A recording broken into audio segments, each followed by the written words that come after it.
This channel is part of the History Hit network.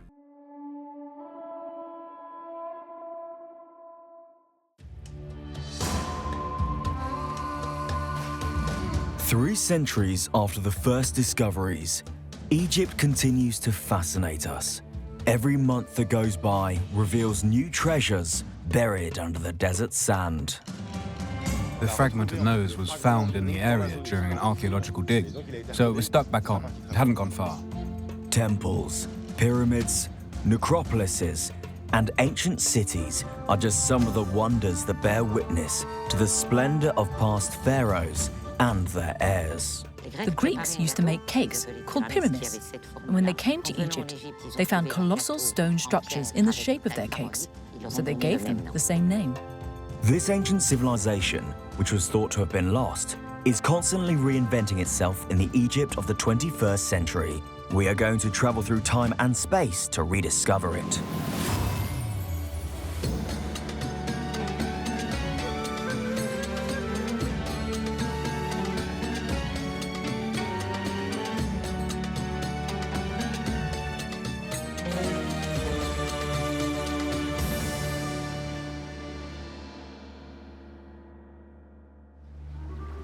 When he was crossing the land of the pharaohs in around 450 BC, Herodotus proclaimed that Egypt was a gift from the Nile.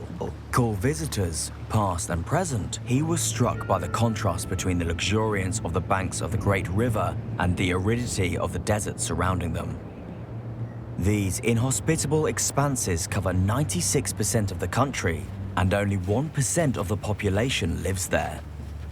Since the dawn of time, Egyptians have feared the desert. It is the world of the dead, the kingdom of the god Seth, who tried to kill his brother Osiris, who symbolized fertile, nourishing soil. This religious myth reflects the ancestral wariness of the Egyptians for these hostile lands. And yet no pharaoh, sultan, or modern-day leader has been able to rest until they have attempted to tame the Sahara, which means desert in Arabic. It is essential to the Egyptian economy. Since antiquity, slaves, precious woods, and wild animals have passed through it, along trails linking the oases. It is also a gateway for foreign invaders and the land of the nomads that sedentary Egyptians are so wary of.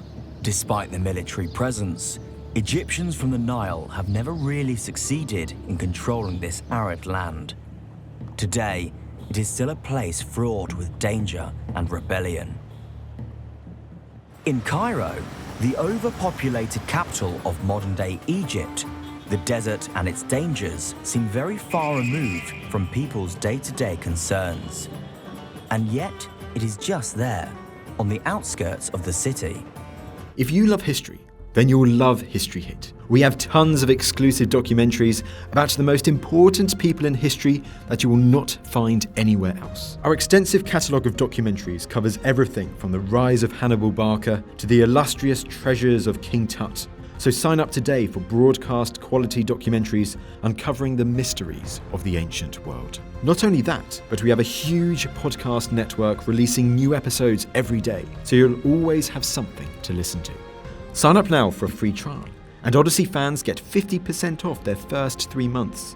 Just be sure to use the code Odyssey at checkout.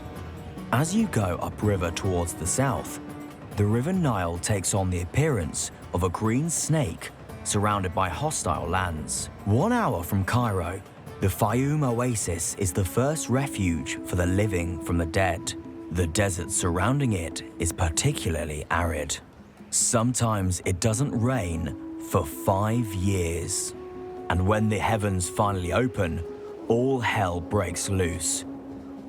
The water hurtles in torrents along these wadi with untold violence, leaving a lunar landscape in its wake. Wadi al-Hitan hasn't always been the desolate land we see today. A long time ago, it was a sanctuary for some massive animals.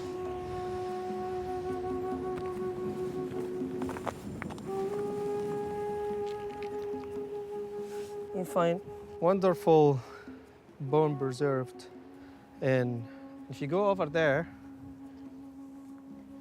You will see also bone still in the rock. And you see the tissue. Maybe it's a vertebra of a whale. Look at here. One here, one there, over there. Basically everywhere. This is why it's called Valley of the Whale.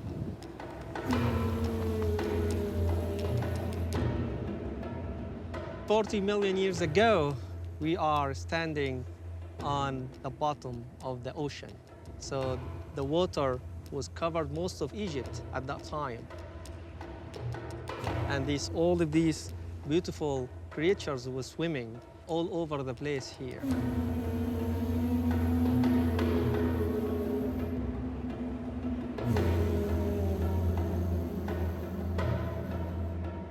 We are here looking at the most beautiful fossils in Wadi al-Hitan.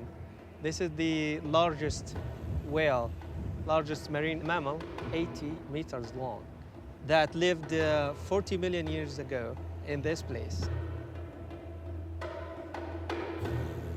You can here look at the skull over there, and the tail is just over there. So we are in the stomach area. You see the arms over there, both arms, the fins, and the legs would be really over there, really tiny legs, comparing to this huge animal. Professor Salam has crossed a vast area of the Egyptian deserts in search of fossils. A few years ago, he struck lucky. He was the first Egyptian to have found a new species of dinosaur. He has been something of a celebrity in his country ever since. In 2018, we found a dinosaur skeleton in the late Cretaceous area, which is really a 73 million years old skeleton. It's a plant-eater dinosaur. We named it Mansourasaurus after my university, and also named it the species Shahini after my wife's name.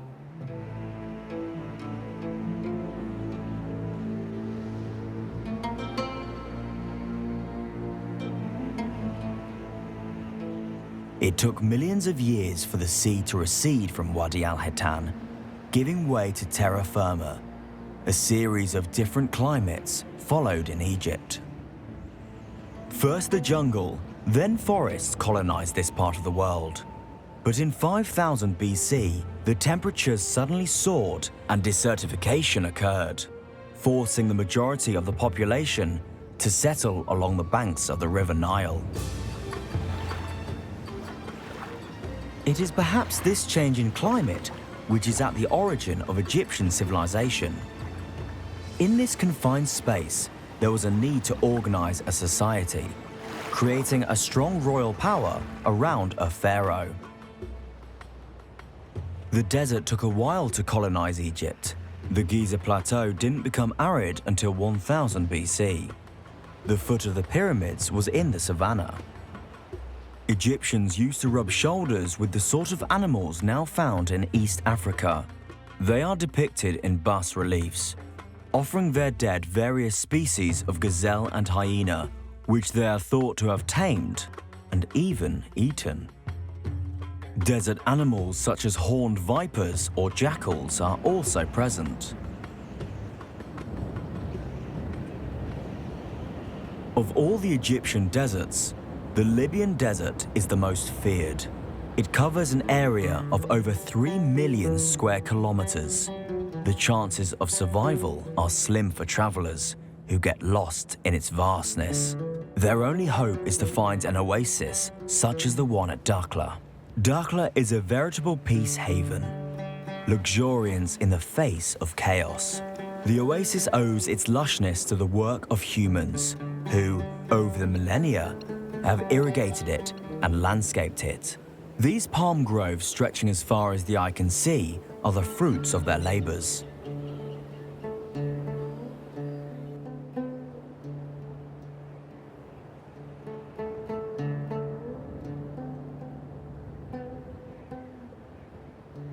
The desert climate is perfect for dates.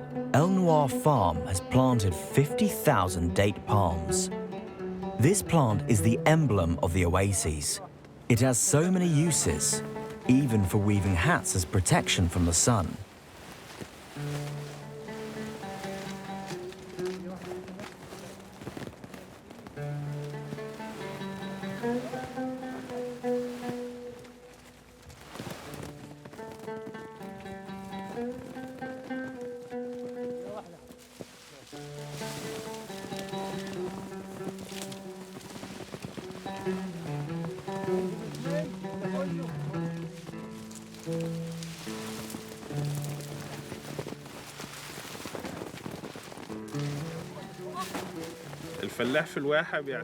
Oasis dwellers are dependent on date palms. They cultivate other crops too, such as wheat and rice, which are mainly for their own consumption.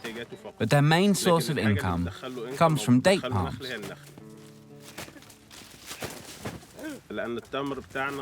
Our dates are exported all over the world, to the Arab world, of course, to Morocco and the United Arab Emirates, but also to Russia.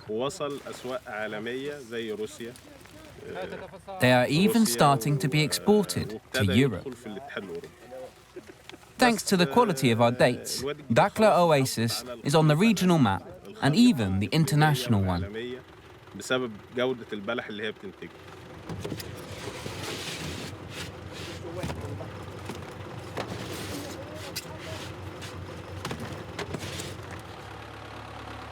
I haven't left the oasis for 2 years. Before that, I was traveling for 5 years. I was an engineer in the oil industry. I used to travel to Cairo a lot, but I prefer life in the oasis, with its calm and serenity, far from the crowds and the noise.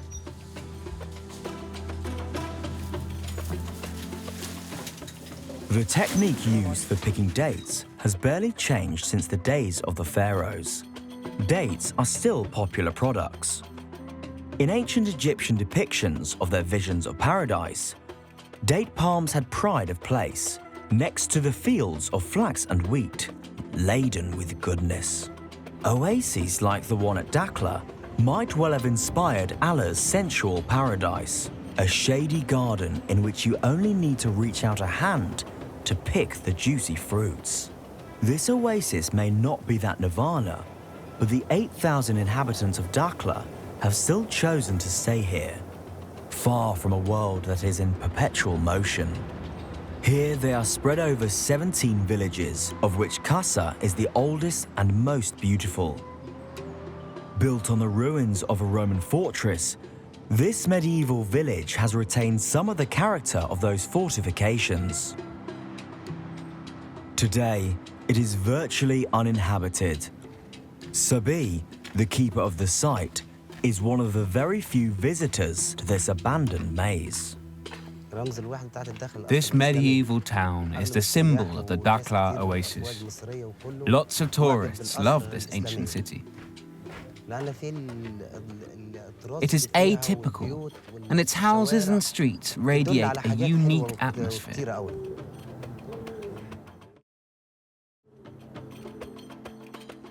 You see this? That's palm wood.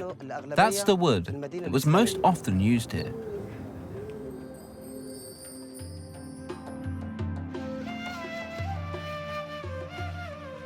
There are very few houses with inscriptions like this. Wealthy people put up these signs with poems or verses from the Quran. You no longer see this type of inscription on the facades. Wood is hardly ever used either. Everything is modern.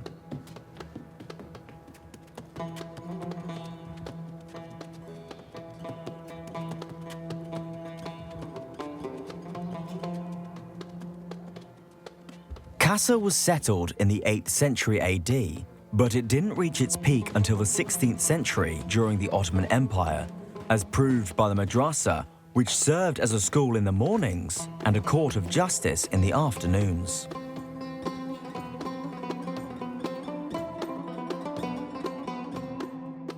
Muslim judges, or qadis, used to try cases in an alcove with the witnesses appearing before them.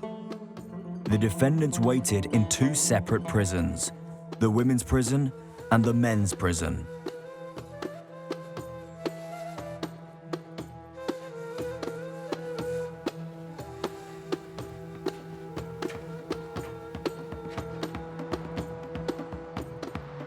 What strikes casual visitors to this ancient city is that everything has been preserved in its original state, as if the inhabitants have only just left.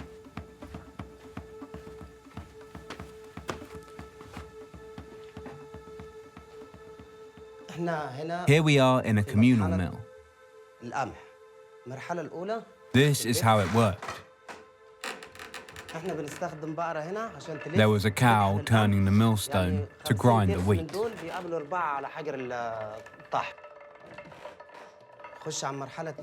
The other job consisted of passing grains of wheat through this hole using this pendulum.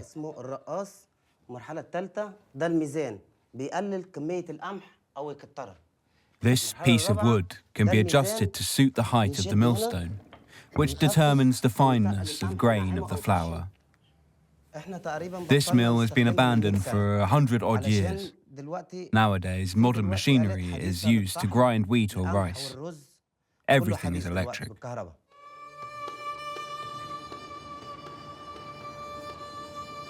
There were several reasons why the inhabitants abandoned this medieval city. Adobe is a very fragile building material. When it rains, which is rare, the walls need to be rebuilt. Modcons also played an important role. Running water, electricity, and mains drainage managed to convince the more reticent among them. Today, only 3 or 4 families still live in this historic city centre. A few artisans have chosen to stay here to work.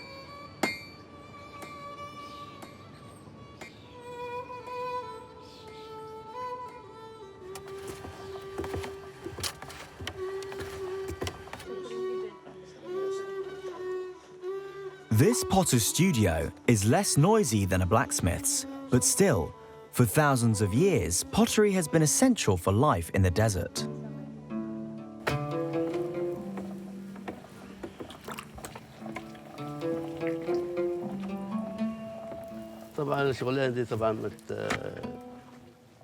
We make carafes, jugs, and jars. Anything you can make out of clay to keep water in. There didn't used to be fridges or metal containers to keep water in. But people are rediscovering the benefits of pottery. Doctors recommend that you drink water from pots for their mineral properties.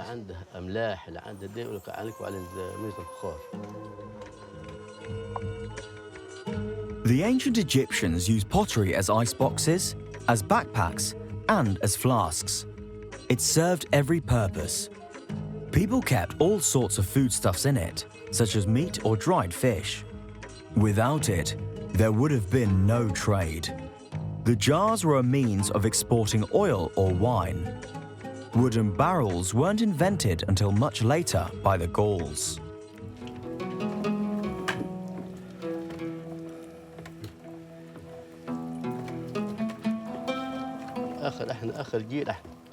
We are sadly the last generation of potters.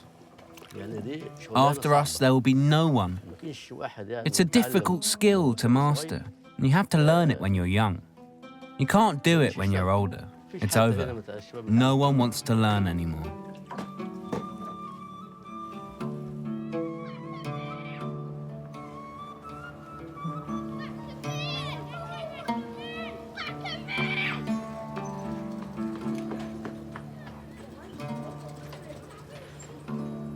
As with most oases, mass tourism and packed tourist coaches never make it as far as Dakhla.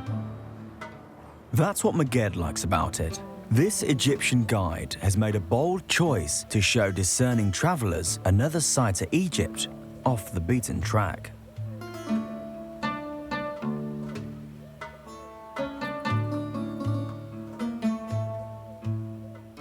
When you travel from one oasis to another, you see only desert. Then suddenly, you come to another oasis with its lush vegetation. At that moment, the oasis takes on the full meaning of the term. I never cease to be amazed by the peace and serenity, by this return to nature, the purity. I come here to cleanse myself of all the stresses of the city, all the day-to-day worries. I come to this region to recharge my batteries.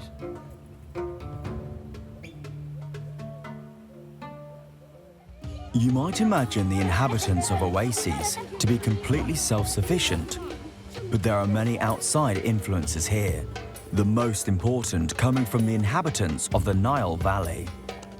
In Dakhla, archaeologists have discovered traces from the days of the pharaohs dating back to 246 BC. The majestic tombs of ancient rulers show just how important this region was for central government. We are in front of the mastaba of Remtika, who was the governor of the oasis during the 6th dynasty under the reign of Pepi II. Just next to it, you can see another mastaba. The word mastaba now refers to the upper part, which is this rectangular shape. The mastaba of Remtika is missing that part. Its collapse is what led to the cave being protected. Mastabas, which are these rectangular edifices, surmounted the tombs of pharaohs from the 1st and 2nd dynasties in around 3000 BC, until a genius architect came and revolutionized these royal burial grounds. Imhotep, who worked for the pharaoh Djoser, came up with the idea of stacking the mastabas on top of one another, thus creating a pyramid shape. This pyramid, with its different levels, was the first of its kind in Egypt. There are over 100 pyramids in the country. Latterly, the pharaohs chose to be buried in the Valley of Kings. What all these periods have in common is that the burial grounds are always in the middle of the desert.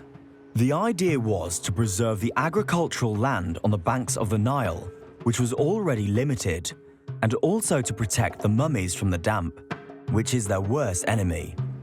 So the desert naturally became the kingdom of the dead.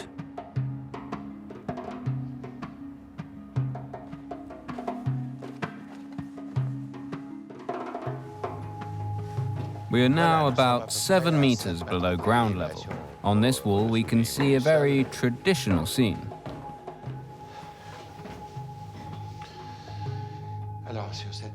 The sort found on all the tombs from the Old Kingdom. In the main passageway, there was always a portrait of the owner of the tomb. So that's Remtika with his wife opposite him. The scene is quite damaged, but we can see that she is bringing a lotus flower to her nostrils to inhale its scent. From the Old Kingdom onwards, the walls of these private tombs would have shown a variety of scenes, depicting daily life, and sometimes the funeral, whereas the walls of royal tombs featured exclusively texts and funeral scenes. So if all that had remained in Egypt were the royal tombs, we would have missed out on all the information gleaned from these fabulous scenes of daily life. For example, these scenes of ploughing. We can see a plough here with some cattle. There are hunting scenes here too, like everywhere else. Here in the middle of the desert, it's even easier to go hunting. It was one of their favorite sports.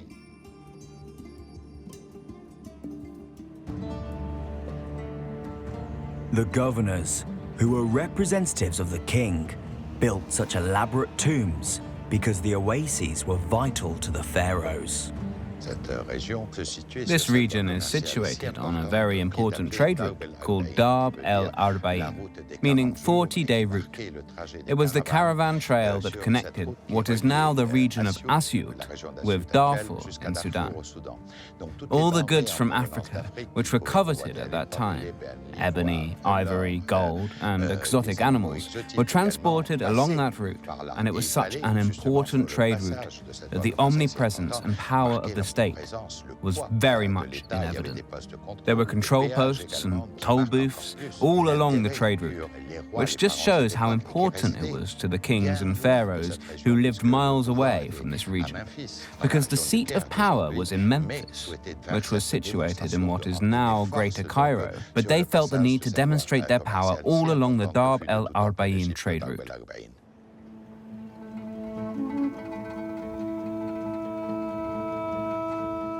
So, the administration was established in Dakhla very early on, but the same is not true of another oasis. Situated over 500 kilometers from Cairo, Egypt didn't gain control of Siwa until the 6th century BC. 70 kilometers from the Libyan border, Siwa has long been protected by the dunes of the Great Sand Sea that surrounds it. And yet, in the middle of this inhospitable world, small lakes are gradually appearing. They are a reminder of the sea that once covered the desert millions of years ago. Egyptian tourists love the scary experience of coming here from Cairo. Even with its hot water springs, they see the desert as a place fraught with danger. In the distance, we can just make out Lake Siwa. The water is so abundant here that, due to a lack of drainage, it forms saltwater lakes.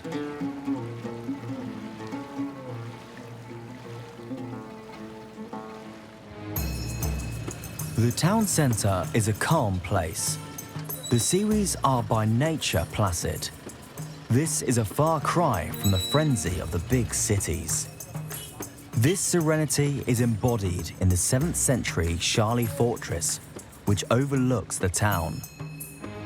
Built from blocks of clay mixed with salt, it has gradually crumbled over the centuries.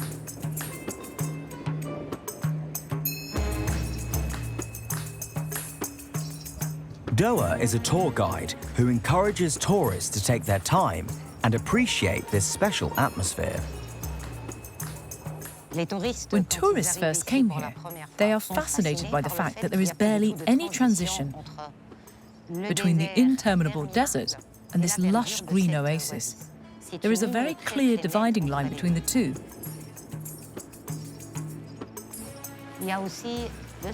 There are 281 springs here, and the inhabitants of Siwa live among them. Some of these springs, spouting up all over the oasis, serve as natural swimming pools for passing bathers. There is one whose popularity has never waned, because here you feel as if you are swimming in the wake of Egypt's greatest queen.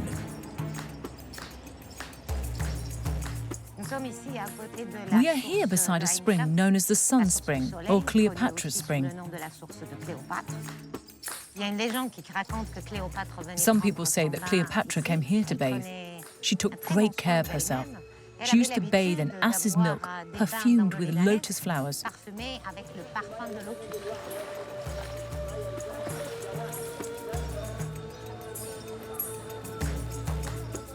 This spring is one of the best-loved springs by Egyptians because they feel as if they're following in Cleopatra's footsteps and making themselves beautiful. People love to swim around this spring. These springs are very relaxing places, with the water and the palm trees that surround them. Cleopatra, the penultimate queen of the Hellenistic dynasty of Ptolemy, may never have bathed at Siwa, but the Greek influence is apparent, particularly in the oasis's main necropolis. The Hill of the Dead overlooks the town. Archaeologists have listed 1,500 tombs there. Many of them are damaged. The mountainside still bears the scars of all the unofficial digs carried out by Siwis over the centuries. Tomb robbers removed the bas-reliefs and sold them to foreigners. By some miracle, Siamun's tomb remains intact. The first thing you see when you go in is a typically Egyptian symbol, Nut, the goddess of the sky who eats the sun every night and gives birth to it again every morning in the form of a falcon. The decorations on the walls evoke the Hellenistic era: curly hair, beards and moustaches, Greek togas. The tomb dates from the Libyan period, a time when there were lots of Greek. Further on, a goddess under a sycamore tree is carrying a vase, from which, in between two trickles of water, a chain of ankhs is flowing, a sign of life in ancient Egypt, reminding us that in the past, just like today, the inhabitants of these oases were aware of their good fortune. But Siwa's 3,200 inhabitants have had to learn to live a life cut off from everything. It wasn't until 1984 that a tarmac road was built, linking them to the rest of the world. And it wasn't until 1987 that they discovered the joys of electricity. Perhaps it is that isolation which has preserved this unique culture. Siwa is home to the only Berber community in Egypt, the most eastern community in North Africa. Berbers are present throughout the Maghreb, as far west as Mauritania and as far south as Niger. Yusuf is an ardent defender of this culture and upholds all aspects of it. This lunchtime, he is entertaining the children of his family during their school holidays. To please his nephews, nieces, and his own children, he has chosen a dish that is typical of Siwa. Now that I have covered them with sand, my work is done. We will dig them out in about an hour's time. The most important thing about this recipe is that it stays well sealed. If there is a leak, the chickens will be too dry. When Yusuf speaks to his brothers, sons, and nephews, even though they can all speak Arabic, he prefers to use a local Berber dialect called Siwi.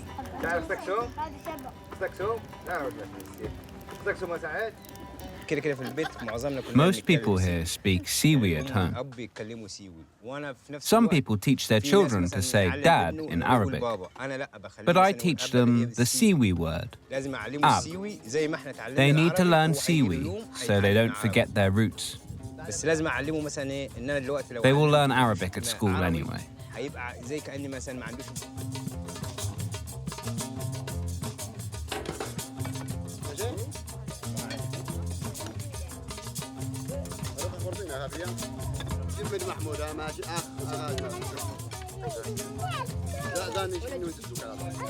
The advantage of the Siwa oasis is that it is far from everything. When tourists come here and spend a bit of time with us, we influence them rather than them influencing us. One thing is certain: if we lived near a city, we would struggle to preserve our traditions and customs.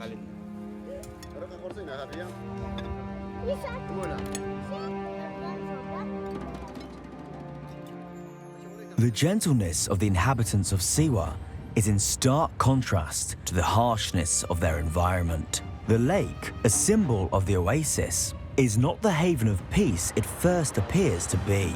In this salty water, no fish or amphibian can survive. The salt covers the banks and the surface of the water like a shroud. But the Siwis have turned it to their advantage.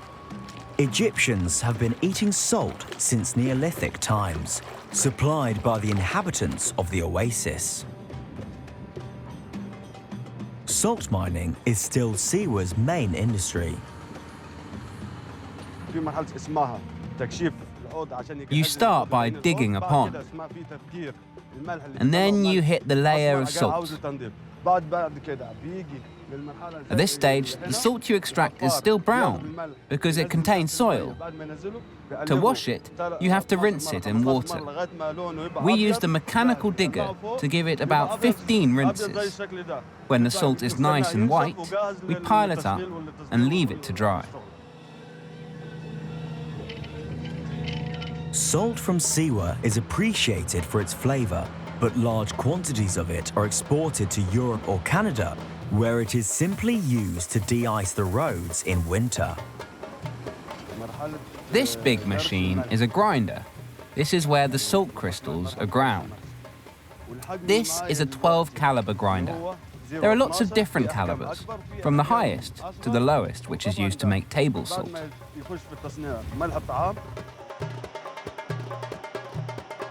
For us, salt is a gift from God. Ever since it was discovered here in Siwa, everyone has profited from it. Moreover, whatever we mine is replaced every year thanks to sedimentation in the lakes nearby. It really is a godsend for the oasis and for the local economy. Exporting salt has been going on for a long time. In the 1st century AD, this product started circulating around the Mediterranean basin. The Siwa oasis, like all the oases, makes most of its income from trade. Ever since antiquity, Siwa has been forging links between North Africa and Egypt, exporting salt, dates, olives, oil and wine. 4 kilos for a tenner! 4 kilos for a tenner! 4 kilos for just a tenner! You heard, 4 kilos for a tenner! This is as good as it gets, boss. You won't find cheaper. You won't find cheaper elsewhere. Egypt's caravan trails have been trade routes for 4,500 years. Nowadays, goods are transported along tarmac roads. All you need is a lorry. But for a long time, the caravans consisted of donkeys until they were replaced by another animal, which only came to be tamed later in 1000 BC. Dromedaries have adapted to the desert. This animal brought wealth to the oases. It can carry a load of 250 kilograms and swallow 135 liters of water in just a few seconds, allowing it to last several days in the hot sun. The Bedouins have made it their mascot. These nomads rarely come near the oases unless it is to tend to the well-being of their favorite animals. We have rented this plot of land in the oasis to use as pasture. The dromedaries need to eat fresh grass. We accompany the animals. This is more than a job. It is our life. We take care of our animals because our lives depend on these dromedaries. In the past, everything was linked to the dromedaries. Meat, milk. They even protected humans from storms and hardship. People used to ride on their backs. They transported people's worldly goods, even crops. Dromedaries can carry anything. للسكن بتاعنا حتى الزرع يعني اللي هو من الحبوب وغيره كانت على الجمال I'm getting them ready to spend the night here. I have to tie them up. Otherwise, they might wander off and get lost. To be honest with you, I don't really have anywhere to put them. I'm not really settled in the region. That's just how it is. I don't settle anywhere. Every day, I stay somewhere new.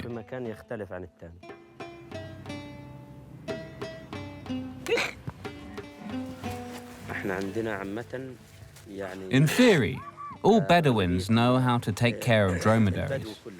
But the younger generation is losing this expertise.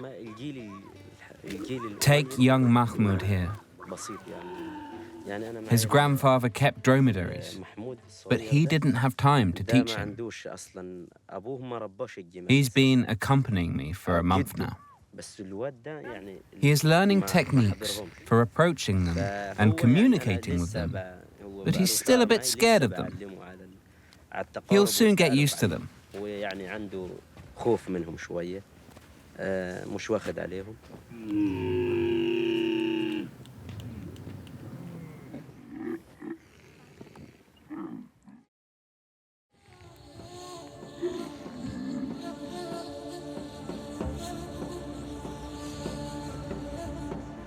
Nomads from the eastern and the western desert filled ancient Egyptians with fear and mistrust. They had a reputation for being versatile quick to help invaders and to take up arms no matter what the occasion. Invaders often arrived via the desert, with the Nubians coming from the south and the Libyans from the west. In the Medinet Habu temple in Luxor, bas-reliefs praising Ramesses III tell the story of his victories over the desert people. The Libyans can be recognized by their beards and the Nubians by their black African traits. Further on, a scribe is carrying out a macabre task. He is counting a pile of sawn-off hands to draw up an inventory of the number of enemies killed.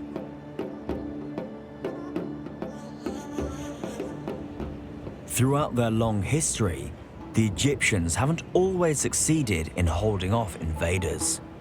The Persians, Greeks, and Romans all settled for long periods in the land of the pharaohs.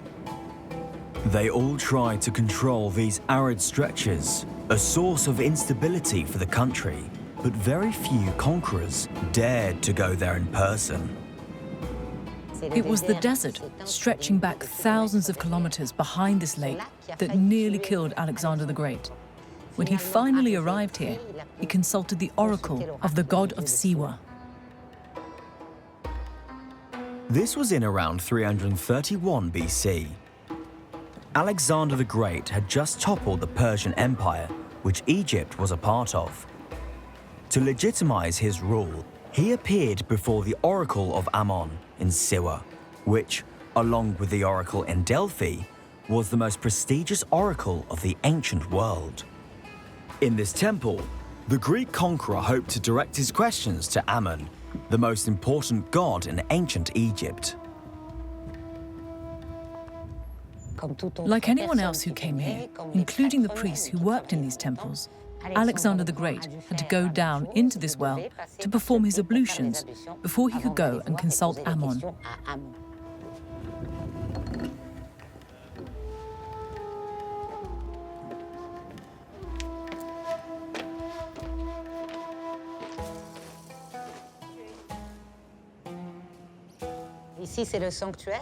This is the sanctuary. In the middle stood the statue of the god Ammon. Alexander the Great went to ask his questions. He had two questions in mind. The first was to ask the name of those who had killed his father, and the second was to ask whether he could avenge his father. Ammon told him repeatedly that his father wasn't dead. His father was with the gods. Alexander really liked that response. And the second response he got was that he was the son of a god. That was the ideal response. Thinking he was like the pharaohs, he thought he had the right to govern the whole country. These questions weren't just personal, they were also political.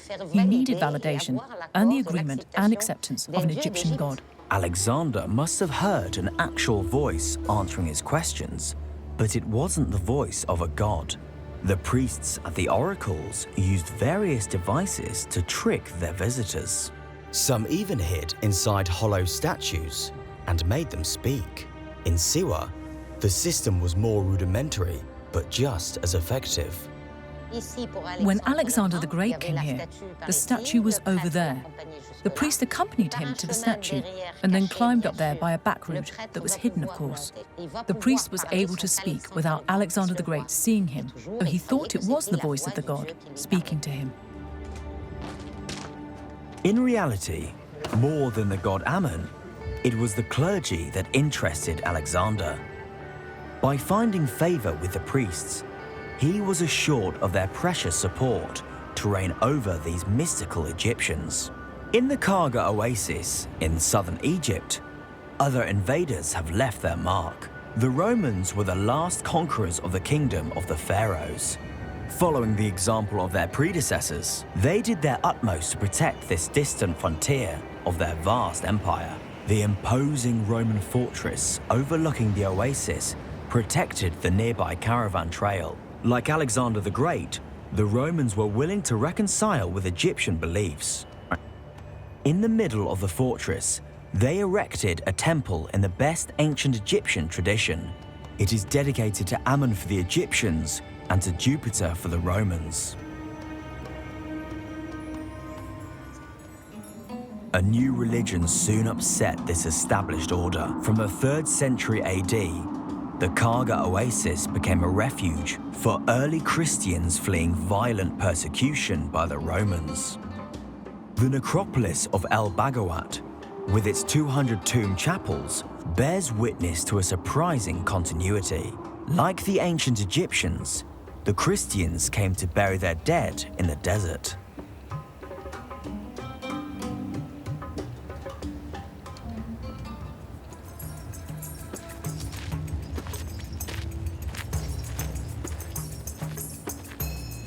The oldest tombs on this site date back to the late 3rd, early 4th centuries AD. Later, in the 5th century, the Nestorians came in. Nestorius was the bishop of Constantinople, and he was declared a heretic at Ephesus in 431. So this site was occupied first by Christians fleeing persecution by Roman pagans, and later by Christians fleeing persecution by other Christians who had different ideas about the nature of Christ. Nestorius declared that Mary was the mother of mankind and not the mother of God. This site is remarkable. It's unique. As you can see, these tomb chapels were more or less elaborate, depending on the wealth of the families. Some even have courtyards, with columns at the entrance to the tomb, whereas others are really quite modest. Some of these tomb chapels have been painstakingly decorated. Visitors can still admire these 1600-year-old paintings, reflecting the faith of these early Christians. Here we see Moses guiding the people of Israel to their fate of having to wander in the wilderness for 40 years in the Sinai desert, pursued by an army of pharaohs. This is the scene that has made this chapel famous. There is perhaps a link to be made between this flight into the Sinai desert and the flight here towards another desert with its oases. Here we have a very interesting detail. There are 2 normal Christian crosses here, but underneath them we have this shape derived from the ancient Egyptian ankh, the symbol of life, adopted by early Christians in Egypt. When they were unable to declare their Christian faith, they substitute their crosses for this ankh, or ansate cross, inherited from ancient Egypt.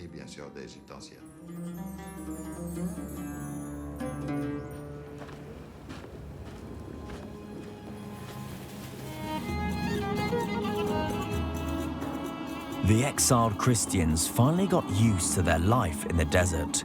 There are traces to be found at the Casa oasis, which suggest they stayed here until the 7th century AD. For modern Egyptians, living in the desert is not an obvious choice. 94% of the population still lives on the banks of the Nile. But demographic problems have caught up with them. In 1900, Egypt had 10 million inhabitants.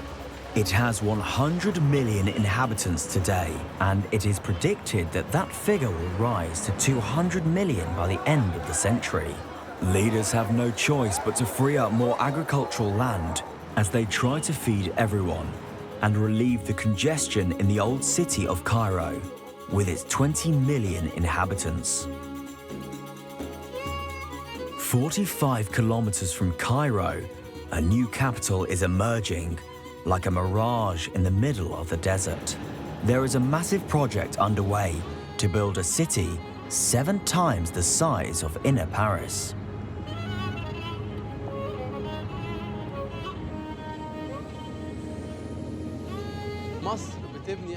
We are building a new capital for Egypt.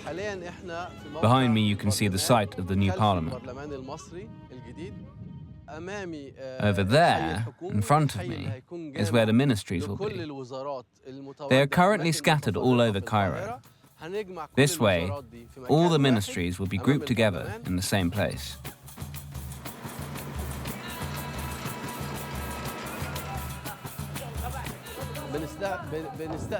Every day, around 200,000 to 300,000 people come to work here, both engineers and builders.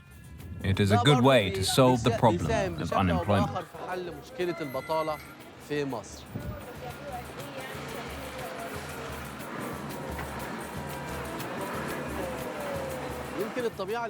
Obviously, it's easier to live on the banks of the Nile than in the middle of the desert. But with 100 million inhabitants concentrated around the delta and the riverbanks, it was time to act. It was time to decide to conquer the desert.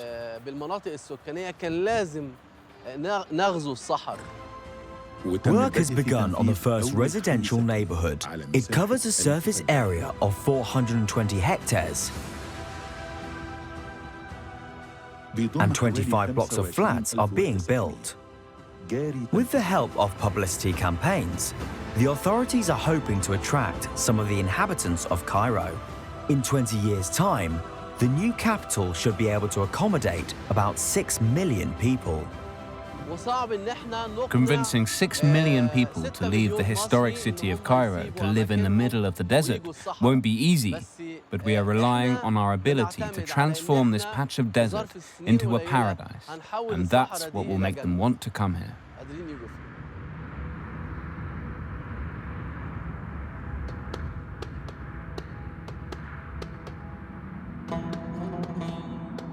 Like the pharaohs before them, successive presidents of modern Egypt have all tried to build their city in the desert. Most of these new metropolises haven't been the success they hoped for. Whether they like it or not, Egyptians are one day going to have to make the desert habitable. They should seek inspiration from the Bedouins and Berbers who have lived there in harmony with nature for thousands of years.